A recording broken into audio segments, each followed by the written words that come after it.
Well, Louisville wasn't much of a town. Over this end of town here, there was no houses at all. There was just a few on Main Street here, was all.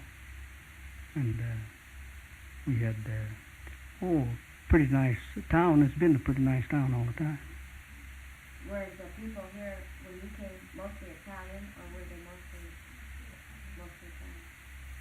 Well, it was mixed, Italians, and there wasn't too many Italians then. There was quite a few of them come from Marshall over here. And the French? The Frenchmen? Yes, ma'am. The Frenchmen, too, they come over here from Marshall. Why did they come here? Because the mines at Marshall had played out? Or? Yes, they come over here to work in the mines.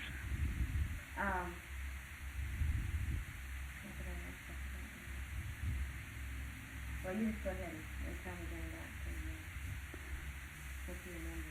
Were you here through then? No, honey, I didn't come until less than 14. A late comer. You want to tell me? When did you go to work? Do you know how old you were when you started work? Yes, I can tell you that. Right now. I went to work when I was 10 years of age. My stepdad took me to work when I was 10 years old in the coal mine. There was no law for young boys then. And I worked with him in the coal mine over here at the Heckley. I remember my mother's dad told me that I was left inside of a place there. We had bad air, and we had oil lamps, and bad air put them out, and we was left in the dark. We was inside the place, and my stepdad got out, but I didn't. I was left in there. My wife's dad told me about it. I didn't know nothing about it. He says, I come in there and drug you out. He says, we thought you was dead. They come in the dark after me and drug me out. He told me that himself. You were only about 10 or 11? I was only 10 years old. What did you do in the mine? Did you help load coal? I was loading coal. Working with your stepfather? Yes, ma'am. And he says, do you remember that? He told me. He asked me. I says, no. I says, I don't remember. Well, he says, I come inside in the dark and got you out. He says, I just followed the track, that's where I was laying, in the middle of the track, close to the face, see, as far as the track went, because the bad air got me down. I didn't know nothing. He says, don't you remember that? I says, no. Well, he says, I come in and got you out, in the dark. The more lamps used to go out, they ain't like these lamps now, the electric lamps. When did they start using these safety lamps? Yes, we use carbide lamps. After that, I got some over here over home now. Yeah. This works the Heckley mine. Who owned it when you first started to work there? Do you know? Well, I believe it was a Rocky Mountain mine, but I remember the foreman's name. One was named Ned Hodgins. And the other name was Joe Humphrey, which was in with him. But these are the superintendents, not the owners. Well, I think they was leasing the place. So they were the owners, too. But it did belong to the Rocky Mountain. Well, I'm interested in the 1910 strike. That's 19. Oh, you mean the 1910 strike? Mm-hmm. Well. You were then about. I was young then. I was just a boy, 10 years old. Yeah. Well, do you remember John Lawson, the United Mine Workers organizer? Do you remember him coming here? Oh yes, yes, I remember. Do you remember Edward Doyle? Edward. He was the official of the Lafayette Union. Yes. Do you remember him? Yes, ma'am, I remember him. I think that Lawson came to Louisville about 1908, or came into Boulder and Wells and Jefferson counties about 1908 to try to organize the field. Do you remember any of the attempts of get the miners into the union? Oh yes, I remember. I don't remember just what year it was, but I did belong to the union ever since I was a boy. I was what you call him. George Durden was the secretary. We was paying 50 cents a month. Did you get your 50-year pin from the United Miners? I never did turn anything in. I know that Mr. Collette, Yeah, Collette has too. that's right. Let's see.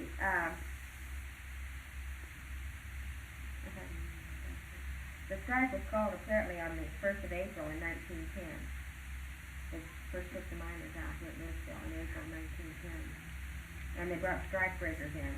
Yes, that's right. Stockades, Yeah. those things. Oh yes, I remember those things. I remember when I had to get an order to go over here and get the tools.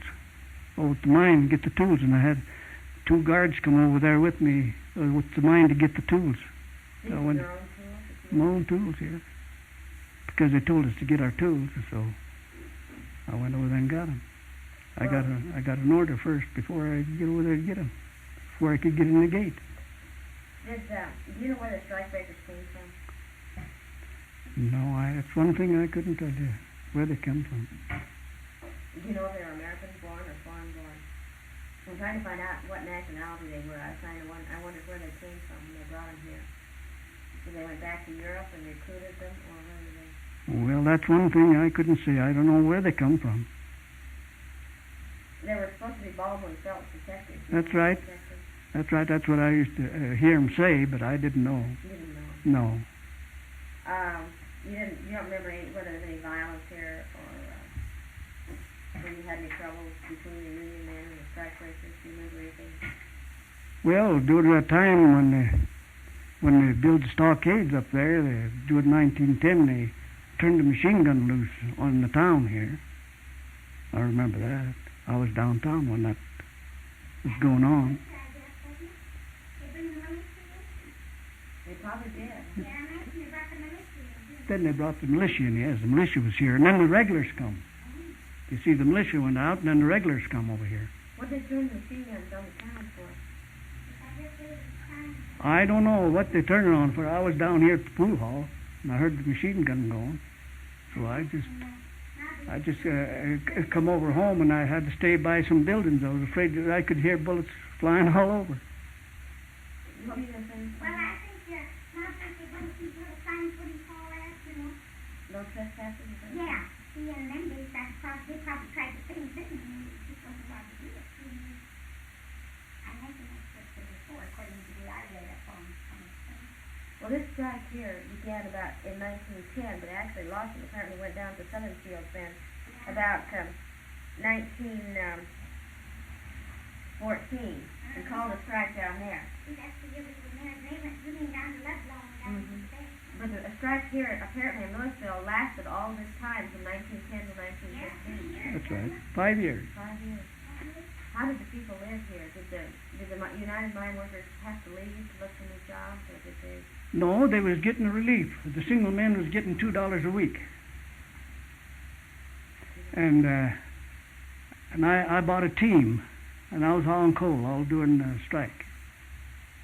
If I'd have the picture here, I don't know where it's at. I could show you the team now, right? I got the picture. Where did you haul coal? To private homes? Or To private homes in town here. You bought it at the mine and sold it yourself? That's right. Buy it at the mine and then bring it to them. But the ones that was working at the mines, why, all I'd have to do just charge them for the hauling. Oh, they got their coal from the coal company, yes. They got it. They used to pay $2.50 a ton at the time. The coal was only $2.50 a ton. How much is coal now, do you know? Well, I get it for... They tell me it cost them over $30.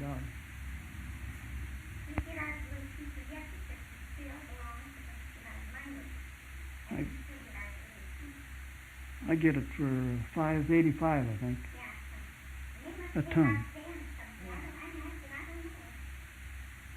Where do you burn coal still? I still burn coal in that kitchen stove there. I got a combination stove. Oh, a combination. That's all. Let's see, there's some more names here. Maybe you remember some of these people. These were miners that were sentenced to jail in Denver during the strike in 1911. In Denver? Mm-hmm. They're from the Louisville, Lafayette area, but they went to prison in Denver. Uh-huh. There was Robert McBurney. McBurney, do you remember him? Guy Gordon. Where was he from? I don't know that. I just wanted these are the ones that were sentenced for. Martin Koenig, or Koenig, Koenig. Grover Wiseman. Do you know him?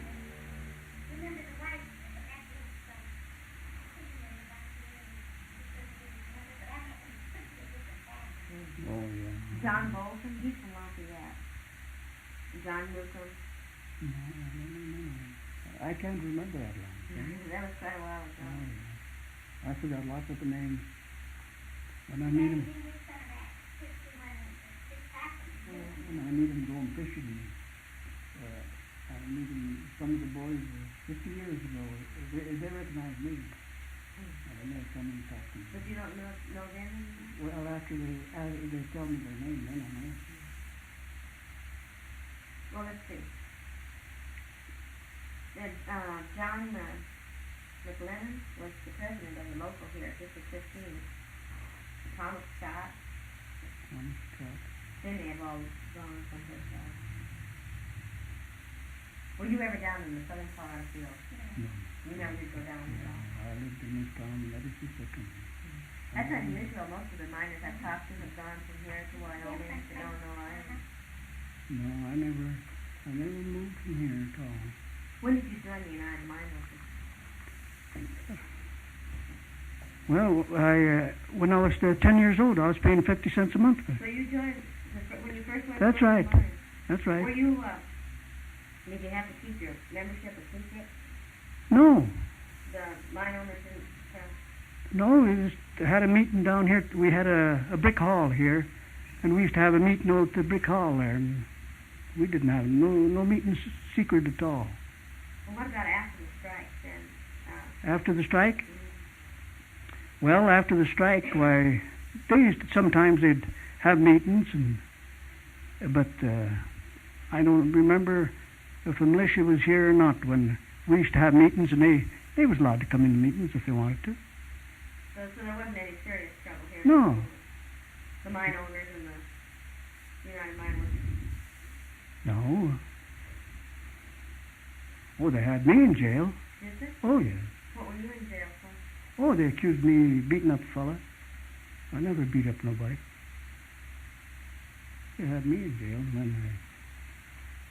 then they took me to Boulder. The Sheriff Cap, I remember that name. he was here at the time.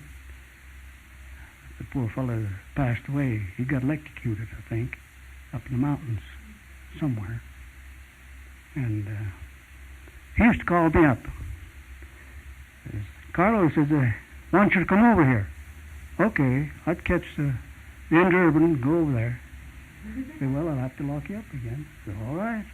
Well, what were they locking you up for? Well, they find these men beat up, I guess, and They- they just thought everybody was involved, I imagine. They just called everybody up and told them that. Well, certain ones, you know, that they kept up with it, I guess, you know. Well, then they had a trial, and of course they released me, you know. And after they had a jury trial. After have a jury trial, well, they put me on the stand, and they put the witnesses on the stand, you know, on the other side, see. So the ones was the strike breakers was on one side, and I was on the other.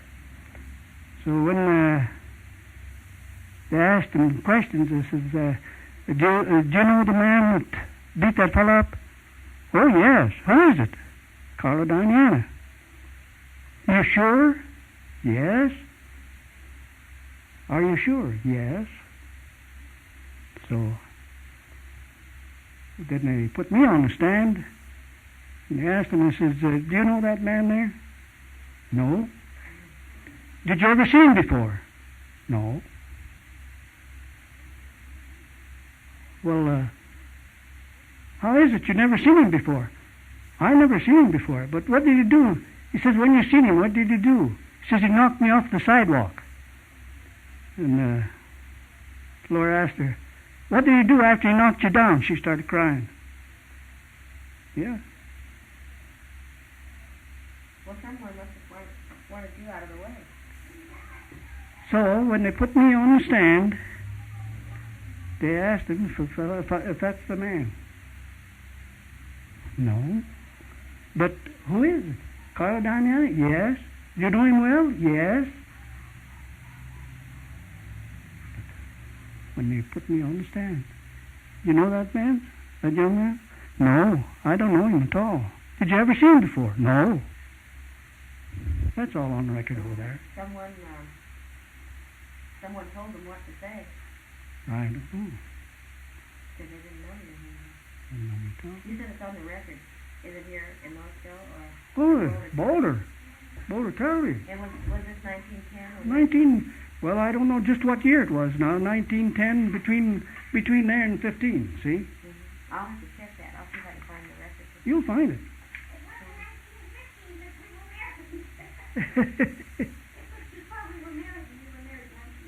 Yeah, we was married in 1914. President Wilson sent federal troops into Colorado in 1914, so this must be. You remember the regulars was here when we got married? Do you remember? Well, they were supposedly came in December of 1914. So. Mm-hmm. They were here. I understand the charter of District 15 up here was suspended. United Mine was charter was suspended. Well, I don't remember when. Apparently, because of the feud between John Lawson and the headquarters in Washington. Do you remember whether Lawson worked in the Ideal mine here or not? Do you remember that? After he lost his job with the union? No, I don't remember. You didn't know him after? No. And there was a strike again in 1921 and 1922. Do you remember that? Oh, yes. I remember that. That's right. There was one in 1918 too, but this is across the entire country during World War I. But in 1921, 1922, there was one here in Louisville. Do you remember what it was about? Well, it was about they wanted higher wages. This is just part of the... I was working over at the Monarch at the time. Did you work with Carl Sellers over there? That's right. I talked to Carl. Yes, I worked with Carl Sellers. And it was the strike primarily for wages? Yeah, for wages. What about 8-hour day? 8-hour day and a little higher wages, what they wanted. What's that? No, not at all.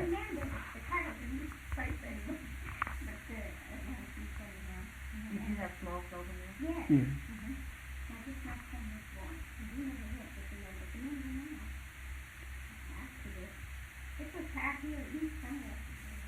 I wouldn't send my boy to mine. He wanted to go and work in the mine, but I told him no. I said, you better not. He was working over here at the filling station, getting $15 a week. Work all week long. And he says, Daddy, he says, I think I'll go and work in the mine over there to Centennial. They're loading car docks and they're getting, they make high $75 every 2 weeks. I said, you better stay away from the mine. I said, you better go to school. I said, I never had no schooling, but you better go to school. I said, I wish I had school now. I got a lot of good jobs offered to me. But I had to refuse them. I couldn't handle it. So, well, he says, I'd like to have more money. Well, I says, I'll tell you what you do. I said, you go to Denver and see if you can get a job on one of those, what do you call it? On construction work. And I says, don't quit your job till you get another job. I says, that's the way I always done. I says, I always got another job before I ever quit one if I wanted to quit. So, well, he says, I don't know what I'm going to tell my boss tomorrow. Well, I says, tell him you've got some business to do and you're going to be off tomorrow. All right. That's what he done. So he went to Denver and he got that job on construction with more money in it, see. Well, he was well satisfied on construction. Then he worked on construction for a while. Then he was called for the Army, Second World War, and he went to the Army. And when he come back, why, he worked on construction for a while, and now he's working over at the Bureau of Standards. And he's been there ever since. Yeah, no, he lives here in town. He lives in Louisville. Him and the family. He's got 2 boys. They go to school here. Yes, ma'am. They go to school. Oh, they're big boys now. They're my babies. You have some daughters too? Yeah, I have a daughter and a son. and my son, my grandson. Yeah. Right there on that. There's a picture right Oh, there. I saw that picture. I wondered who it was. That's my grandson. That's my oldest grandson. How many grandchildren do you have? 4. 4. I have, Boys and a girl. Well, do you remember the 1927 strike here? This is apparently a pretty big one. 5 pickets were killed, apparently, Yeah, that's and 24 people were wounded. yes, I remember that.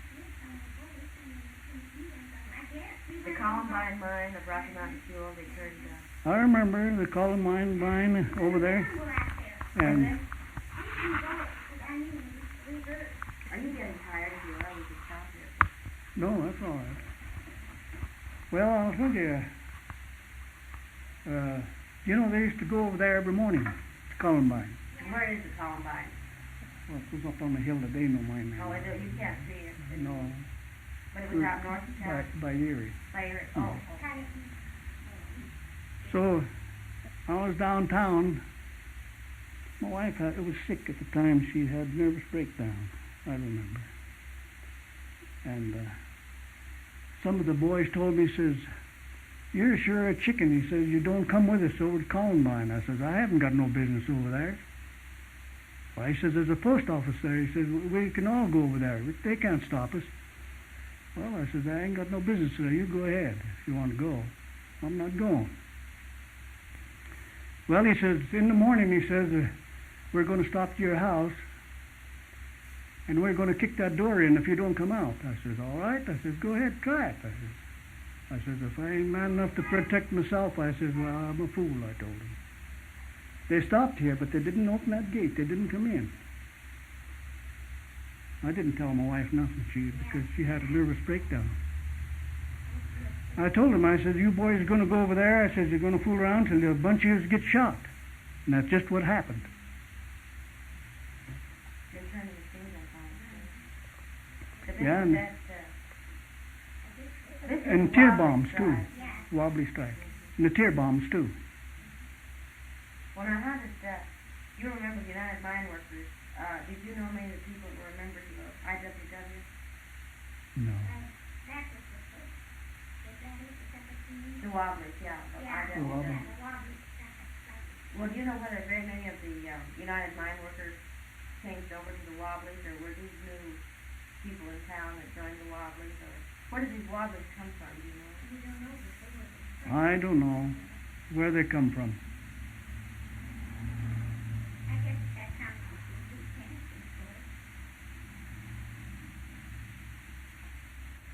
So you weren't actually involved in this? No. No. Were you working during this strike? I was working during the strike. I had a team. I was hauling coal. I was hauling coal and working for the town here. Them days, we didn't have no pavement, and they used to have me to grade the streets. So you were always pretty well employed, even during the strike. You didn't Oh, really yeah. Yeah, it's always employed. I was working for the town here, grading streets, and I used to haul gravel, go to creeks and haul gravel in town, sand, coal, move furniture, anything I could haul, anybody come over here, as long as I could do the work for them, I'd go ahead and do it. You didn't ever have any problem then feeding the kids and Oh, no. No, I didn't have no problem, because you take when the kids were small, and when they was going to school, I used to get out and work in the ditch for 2 bits an hour. Get out on the farm and work on hay for $1.50 a day and 1 meal. They used to lay us off, see, in the summertime. They load the man for coal, see. So me and her dad used to go and pitch hay for $1.50 an hour. $1.50 a day, and 1 meal. We'd just get dinner, and we'd start at 6 o'clock in the morning and 6 o'clock in the evening. Pitch it on the wagon. From on the wagon, stack the hay. I'd have to get on the stack in that hot sun all day long from 6 till 6. What was your father's name? My father was named Tony Delemma. And you came here in 1950? And I was born here. I mean, we lived in Iowa. We were born here on a farm. My dad farmed homestead. Then we put them in the family. The mothers got together and we used to get married. Well, they decided not to. That's the way it was that day. It all worked out. It was fine, you know what I mean. We used to take over there and break horses, you know, and come to the farm. Worked for my sister a long time on the farm. Just like I say in the summer, there was no work. So they probably would where to get to dinner. You know, they had homestead, you know. When did they homestead? You know when they first came there? Your parents homestead? Well, I can't remember how it was years ago. I was wondering how I was born at this farm. I was born at this Well, it was awful small. Yeah. We were all born here. All of us. My sister. We were all born here, but my oldest sister, she came to live. But they came to be farmers, no money. But he was in mine, her husband. And he used to come from the farm when he was in days when he didn't have hardly any roads. And he worked here. And one of my brothers was children, he was on the farm and he was 16 years old. So they homesteaded and then they had a place to live and then they went to the mines, getting ready to buy machinery. Something to live on. Yeah. But we homesteaded for 2 years and then we came back to my mother then lived in town. And my oldest brother kept on. He died in 1919. And of course now is after 20, so I haven't done days. No. We could hardly live, but we always had enough to eat. Because on the farm, you know, we were small. Remember, we had this house. Did most of the people that lived even in Louisville have some chickens? Yeah. Oh, yeah. We had even horses here when we... I used to have horses, I used to have chickens. We used to have chickens, and I always made a garden. He was talking about those recipes, ducks. Yeah, we used to raise chickens, ducks. So actually, you were better off than people who worked in factories in big cities because at least you had a garden. And Yeah, we lived on that. We just like I said, Yeah, we never had, we didn't suffer any. No. You know, of course, we couldn't go hardly ever miss any fishing. I always went fishing. When I was a boy, I used to go fishing with a bamboo pole. And Well, you must have done better than quite a few people around, though. I know I've talked to different people that really had trouble just getting enough to feed the kids. Well, yeah, we did so sometimes. And of course, we didn't have a lot of company. oh, we. had only 2 children. But, yeah, sometimes we'd run and go all summer, you know, and then the next summer do the same thing. Yeah, and sometimes come on strike, and then we wouldn't Yeah, they come on strike, and then it'd take you all winter to catch up again. But they got their benefits from doing that, because we could have at that time, we wasn't running these things, but we really got our benefits from it. But we had to feel how young children did it right away. I mean, you know, we had all the things and things after that. We got married there, and everything else. Thank God. We don't know for how long, but we still have it. Well, you had your mine workers' pension. Yeah. Yes, ma'am. And they paid your doctor bill. Yes, yes, ma'am. But medically, there's chemo. Yeah. But they don't do Do you remember the Depression? What was Yeah. like here? Oh, yes, I remember the Depression. Oh, we got along all right with the Depression. I had garden here all the time. Get out there and pick anything you want, because I had a little of everything in there in the summertime. And, of course, My mother suffered the most out of depression because they had, what they did was just a little bit of income. They paid a small amount. 26 cents a bushel. Well, they find a lot of people. No, I'm fine. We can get you on the table if you sit here. Oh. I don't think they've heard from this one. Come on, You said your mother raised wheat. Was this over at Noah? yes, and dry land. Dry land farming over there. Farming. Lots of farming. Don't put that over there. Right here. No, don't put it there. It might short it. No, I don't think it was. I can put some. No. Well, what about water? During the Depression, we also had a dust bowl out in eastern Colorado. Did you have that? We had water all the time. Well, we didn't have water all the time. We had water from the wash water, and we don't have this other kind of tap. And it's just the wash water. And then, quite a while afterwards, she did a little well.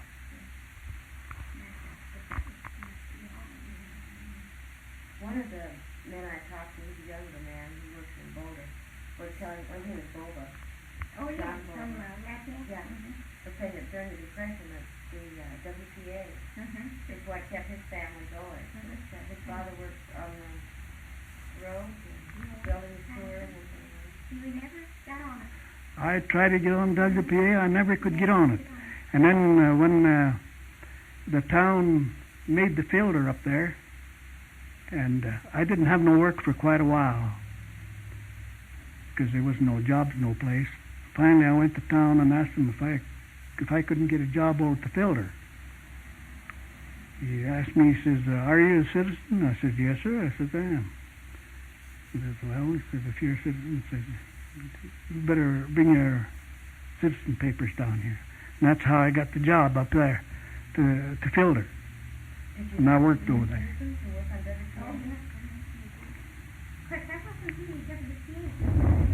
That was the town work. But I couldn't get on the WPA.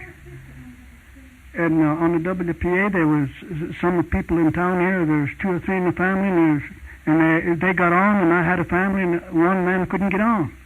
And I asked why. No answer. Well, now my mother then at that time during the Depression, she kept voting and dried foods like dry milk and that kind of milk, and it was getting $34 a month in the county, and they were doing this dried food. But she had to come to you. When did children in high school go?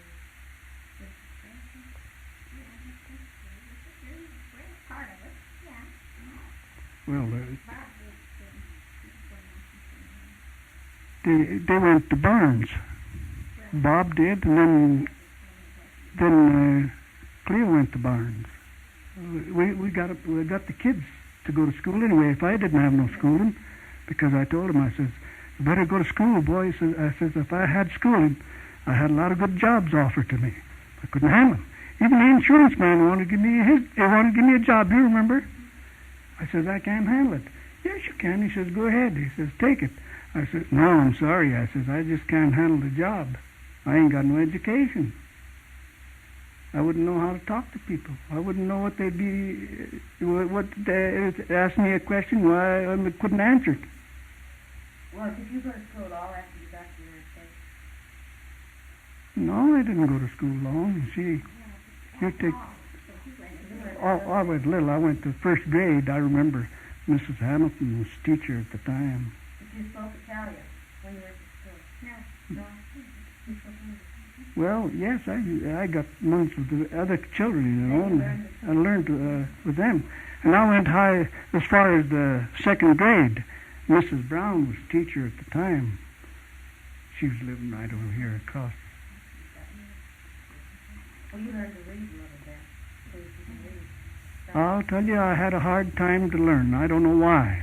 I just couldn't learn. Because it was a foreign language, probably. I couldn't learn.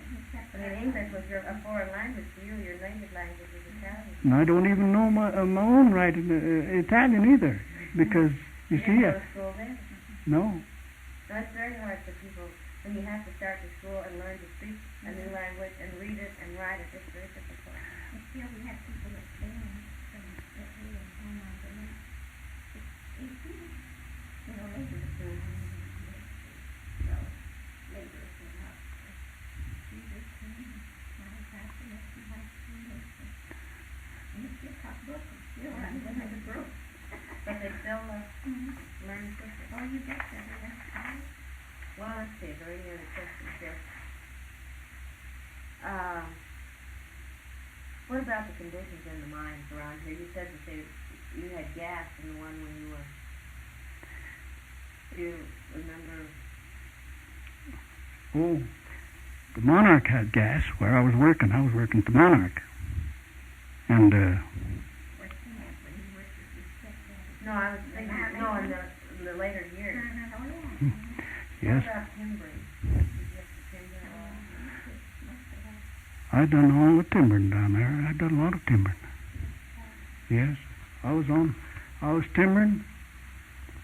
I used to timber the shaft, repair it and everything, and put doors in the mine, lay track, and I had all them tools to carry around. I'd have a truckload when I'd put them tools in the car. And well, I told the foreman, I says, listen, I says, I got 4 men's job here. I says, why don't you give some more men this job? I says, I'm timbering, laying track, putting up doors, and timbering the shaft. I says, I got to have these tools with me with that truck all the time. I says, it's funny, the other people's got 1 job and I got 5 jobs. I says, well, he says, that's your job. He says, we can depend on you. That's what he told me. Well, I've done a lot of timbering. I timbered over there and I timbered over at the state, all these mines. Were you ever blacklisted? Blacklisted? Or blacklisted? I never got fired in my life. They always used to come and look for me. Even in bed, we'd be there in bed. Carlos, Mom, something happened to my.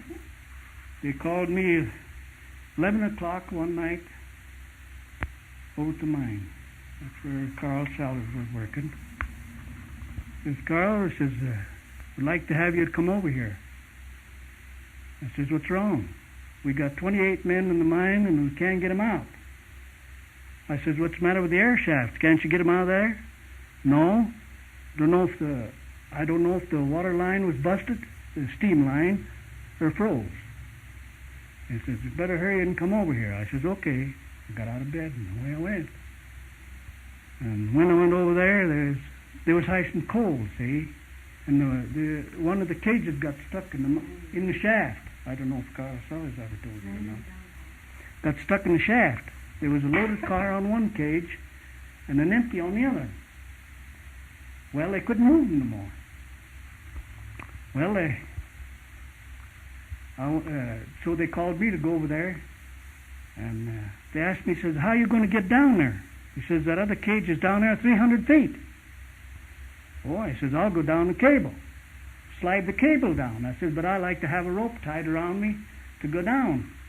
Because sometimes there's slivers on them steel cables and stick in your hand and then you're done. So they let me down. He says, well, I said, you got a new rope? I says, I won't go down an old one. Well, he says, I don't know where we get one. I says, go down Steinball's. I says, they'll give you one. Well, he's closed. I says, go to the house. I says, he'll give you the rope. I says, so they went down and they got it. They got the rope and I tied the rope around me and I went down. I slid down the other cable all the way down, 300 feet. And that cage was sure stuck. Well, I had to order tools what I needed. I got a bar 10 foot long, and I was chewed on that thing just to make you understand. You know, the shoes is like this. And of course, a piece of paper would be the best. and the shoe's in here, where the cage go up and down. Well, that shoe split right up in there and got tight in there, wedged in there, and couldn't get it out. Well, so I fooled around there with that big bar for a while, kept it chewing and chewing. Finally, I told him to send me a lifting jack down. Well, one of the boys on top says, "What are you going to do with the lifting jack down there?" I said, "Never mind, send it down here." So he sent that down, and with the bar and that lifting jack, I'd get it up again where I could pry it, and I got it loose a little at a time. And I'd tell the engineer to pull up a little bit, and he couldn't move it. He says, "I can't do it, I'm afraid to break the rope," he says. So I says, "Okay," I says, "Please go till I loosen up some more." So it went on, and I says, "Well, you'd better send another man down here." So that other boy lives up here, would come down. He had to come down on the rope same as I did. And so when I got help, well, we done a little better. Then at 3 o'clock in the morning, some women come over there. Started hollering and says, "What's the matter? The mine blowed up again? The mine blow up again?" I says, "No," I says, "the mine ain't blowed up." I said, the men's all here on the bottom. I said, "You can hear them talking if you just get close to the shaft here. You'll hear them."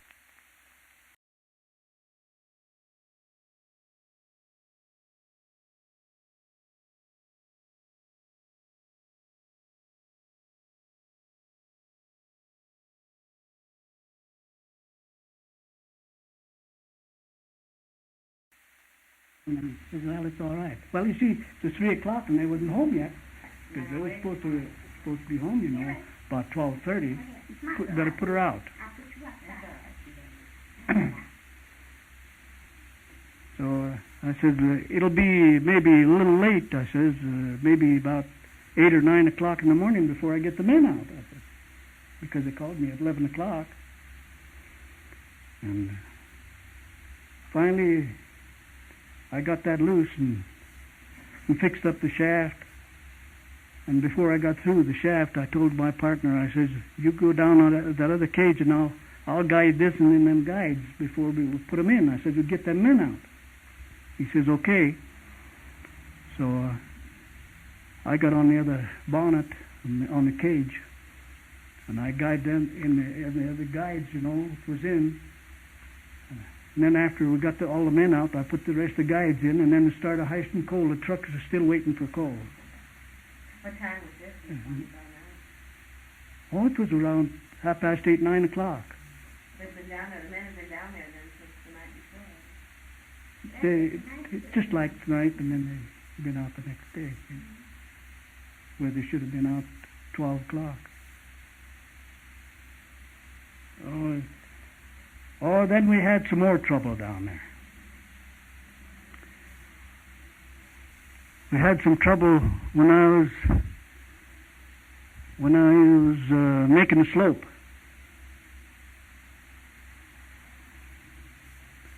Well, the boss says to me, he says, "Can you get a man to work with you?"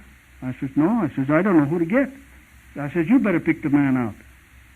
He says, "All right." He says, "I'll try and pick one out." So it was 2 days. Didn't get the man yet. I says, "Well," I says, "why don't you give them fellas in camp that job? Study me." Well, he says, "Them fellas can't do the work that you're going to do." They told me they couldn't do it. I had to cut rocks, see, with all those machines by hand, a punching machine. Well, I says to him, I says, "If you don't want me to do it," I says, "you better give me a couple extra hours." I says, "or I won't take the job." Well, he said, "You'll have to see the general super." So I seen the general super about it, and he says, "Carlo," he says, "you go ahead. We'll give you the 2 extra hours." I told him I wouldn't take the job if he wouldn't give me 2 extra hours, because that was hard work cutting rock. I went down 550 feet cut all solid rock till we got to the coal. Then when we got to the coal, the foreman told me, he says, Carlo, he says, I'm going to put you, there's a girl there, man. I'm going to put you on a job, but he says you won't have to work now. I said, what kind of job is that? He says, I want you to place the men where I want them. I says, okay. So he gave me orders every night where I'd have to place the men. You take care of the blower, because they used to have a blower there, because they didn't have no air, and they have a blower with tubes in it to bring the air in, see. Okay, I'll take care of that. And I used to help the boys just the same. I couldn't watch them working, and I couldn't do no work at all. I had to watch the blower so they could get air all the time down there, because there was 14 of us. Anyway, when we got down to coal, we went anyways, and we had an air shaft dug from the top level to the bottom level. And we was trying to get in there with an entry to get that coal to go through, get all the coal so we get through the air shaft so we could get air. Anyway, this fellow what I brought with me for a partner,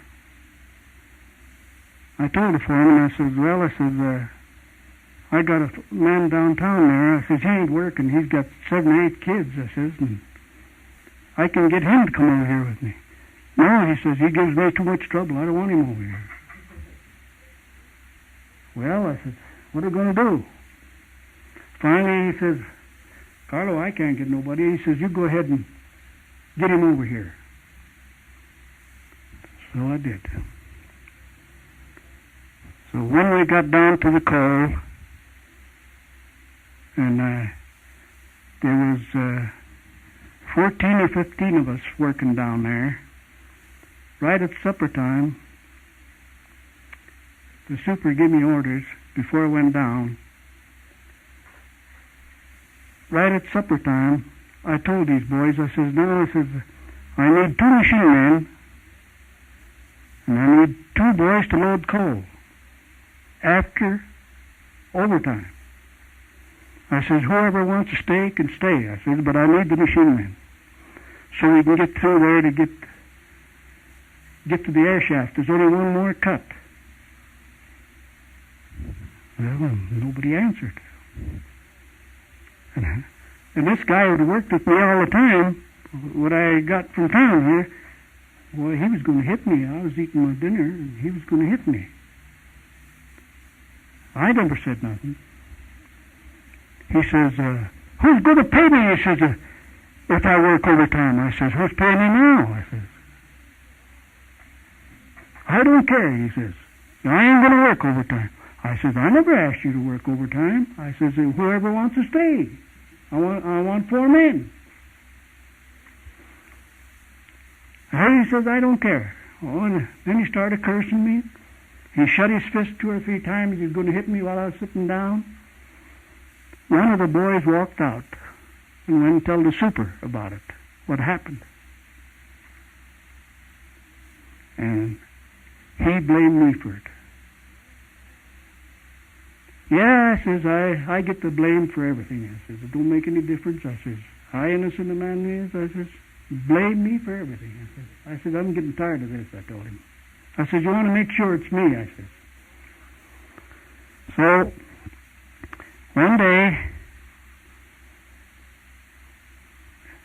the super's the son-in-law come over here in town, and he asked him if he'd go up the house. He wanted to talk to him. Sure, he says, I'll come up there and talk to you. So he went up the house, had a jug of wine, some whop salami on the table, got him to drink and eat that salami.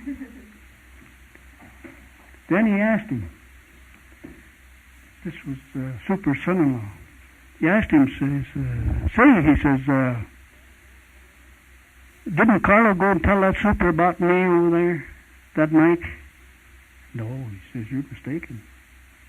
Carlo never said a word to the super. He says, you're mistaken. No, he says, he's the one told him.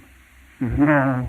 He says, one man went out of the bunch and went over there and told him. He told him his name, too. Then he come down there, I was downtown, and there was 5 or 6 of us together. And he come over there and he told me about it. He says, Carlo, I found out who wouldn't tell the super about me, what happened that night. Well, I says, I'm glad you did. I says, I told you was mistaken, but you wouldn't believe me. I says, you had a grudge against me ever since, didn't you? He says, yes. He says, I did. Well, I says, you satisfied now? He says, yes. I said, you wasn't satisfied before, though. I said, you had a grudge against me all the time. But I says, I told you he was mistaken, but he wouldn't believe it. Wouldn't believe it, yeah. Oh, you have to put up with a lot of stuff. Oh, I'll tell you.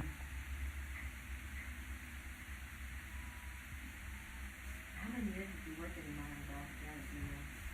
Well, I worked in the mine from 10 years old till I was, till 1948.